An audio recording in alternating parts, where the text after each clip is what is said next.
My father was an artist and involved in the art scene in the Quad Cities in eastern Iowa. And he had a friend who was a photographer who took a lot of photos of jazz musicians and knew Pat Patrick, who was in Sun Ra's orchestra. Pat Patrick passed away. His mother was still alive and selling some of his memorabilia.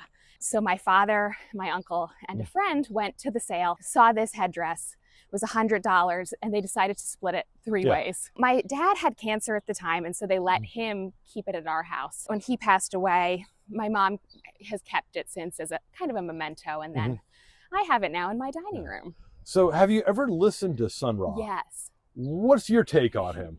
He's galactic. I mean, Sun Ra is a very interesting figure in the world of jazz. In the 1950s, he started playing doo-wop and other forms of jazz. But in the late 50s, early 60s, he went to more cosmic style of jazz. And he was a little bit out there. He said that he was actually not from Earth, but from Saturn. Sun Ra probably wore this headdress on half dozen albums.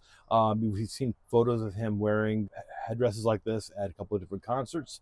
But you know what he was most known for wearing it in was a movie called Space is the Place. That was a 1974 film. Because of its appearance on so many covers at so many concerts, it is probably the second most associated headdress he wore. The most being his big Egyptian one with the globe on top.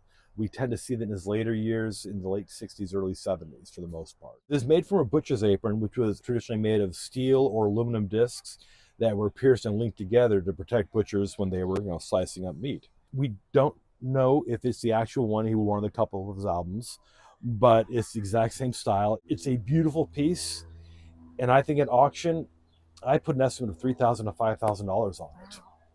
Thank you. Yeah. That's exciting. It's wild. Yeah. I absolutely love it.